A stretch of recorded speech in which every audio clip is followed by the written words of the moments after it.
এই মুহূর্তে সবচেয়ে বড় খবর, দ্য বিগ ব্রেকিং নিউজ। আপনারা দেখছেন সঙ্গে প্রগতি। সঙ্গে প্রগতি নতুন ইউটিউব চ্যানেলে সবাইকে স্বাগত জানিয়ে শুরু করছি আজকের প্রতিবেদন।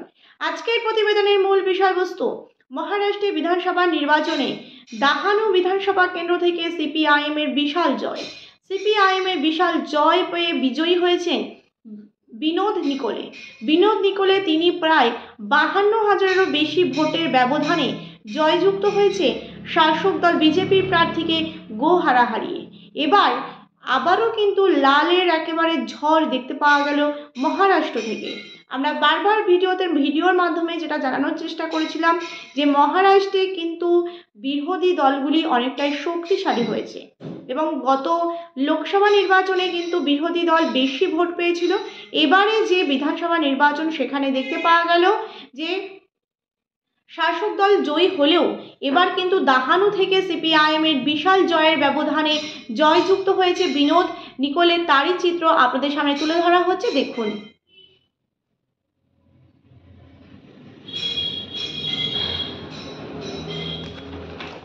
এবার দেখা যাচ্ছে যে মার্ক্সবাদী কমিউনিস্ট পার্টি এবং মহাবিকাশ অঘরীর সমর্থিত প্রার্থী কমরেড বিনোদ নিকোলের বিশাল জয়ে উচ্ছ্বসিত হয়েছে এবার এই ইন্ডিয়া জোট। এবং দেখা যাচ্ছে যে প্রায় 52,000-এরও বেশি ভোটের ব্যবধানে ঐতিহাসিক জয় পেয়েছে মহারাষ্ট্র থেকে দাহানু বিধানসভা কেন্দ্রের প্রার্থী বিনোদ নিকোলে। জনগণের জনসংগ্রাম এবং বিধানসভার উন্নয়নমূলক কাজের বিশাল জয়ের আরও একবার কিন্তু প্রমাণ হয়ে গেল লাল ঝান্ডার একেবারে লাল আবিরের খেলা শুরু হয়েছে এই বিনোদ নিকোলের সমর্থিত যে বিনোদ নিকোল যে তিনি জয়যুক্ত হয়েছে দাহানু থেকে, তারই কিন্তু চিত্র দেখতে পাওয়া যাচ্ছে। অন্যদিকে দেখা যাচ্ছে যে কেরলের যে বিধানসভার উপনির্বাচন ছিল সেখানে কিন্তু ওয়েনার থেকে প্রার্থী প্রিয়াঙ্কা গান্ধী তিনি কিন্তু 4 লক্ষেরও বেশি ভোটে তিনি কিন্তু জয়যুক্ত হয়েছে। এবং দেখা যাচ্ছে যে কেরলের চেল্লাকারা থেকে এলডিএফ সমর্থিত সিপিআইএম এর প্রার্থী প্রায় 2,000-এরও বেশি ভোটের ব্যবধানে জয়যুক্ত হয়েছে। এছাড়াও কেরালার চেল্লাকারাতেই কিন্তু সিপিআইএম এর জয়ের একটা উচ্ছ্বসিত দেখতে পাওয়া যাচ্ছে।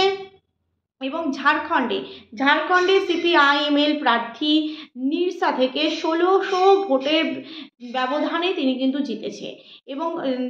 এবং সিন্দ্রিতে 3,500 ভোটের ব্যবধানে জিতেছে ঝাড়খণ্ডে।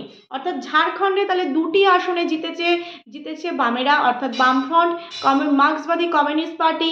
এবং কেরালা থেকে কিন্তু একটি আসনে জিতেছে, কেরালার চেল্লাকারা থেকে একটি আসনে জিতেছে, এটা উপনির্বাচনে। এবং 2টি বিধানসভা কেন্দ্রে যদি বলি, ঝাড়খণ্ডে 2টি বিধানসভা কেন্দ্র, একটি হচ্ছে নিরসা এবং সিন্দ্রিতে, 2টিতেই কিন্তু সিপিআইএম জিতেছে। এবং মহারাষ্ট্রের দাহানু থেকে কিন্তু বিশাল ভোটের ব্যবধানে জয়যুক্ত হয়েছে, প্রায় 52,000 ভোটের ব্যবধানে তিনি কিন্তু জয়যুক্ত হয়েছে বিনোদ নিকোলে। প্রিয় দর্শক বন্ধু, আপনারা দেখছেন সঙ্গে প্রগতি নতুন ইউটিউব চ্যানেলে নতুন দর্শক হয়ে থাকলে অবশ্যই চ্যানেলটিকে সাবস্ক্রাইব করে যুক্ত থাকুন নতুন ভিডিওর আপডেট পাওয়ার জন্য। ভিডিওটি ভালো লেগে থাকলে অবশ্যই লাইক করুন, শেয়ার করুন, আপনাদের মতামত অবশ্যই কমেন্ট বক্সে কমেন্ট করে জানান। দর্শক বন্ধুদের আরও একবার জানিয়ে রাখি যে মহারাষ্ট্রের দাহানুতে সিপিআইএম এর বিশাল জয়, মার্ক্সবাদী কমিউনিস্ট পার্টি এবং মহাবিকাশ অঘরীর যে প্রার্থী অর্থাৎ ইন্ডিয়া জোটের যে সমর্থনের প্রার্থী বিনোদ নিকোলে তিনি কিন্তু বিপুল ভোটে জয়যুক্ত হয়েছেন, তিনি সিপিআইএম এরই প্রার্থী। এবং প্রায় বিপুল ভোটে ঐতিহাসিক জয় বলা যেতে পারে।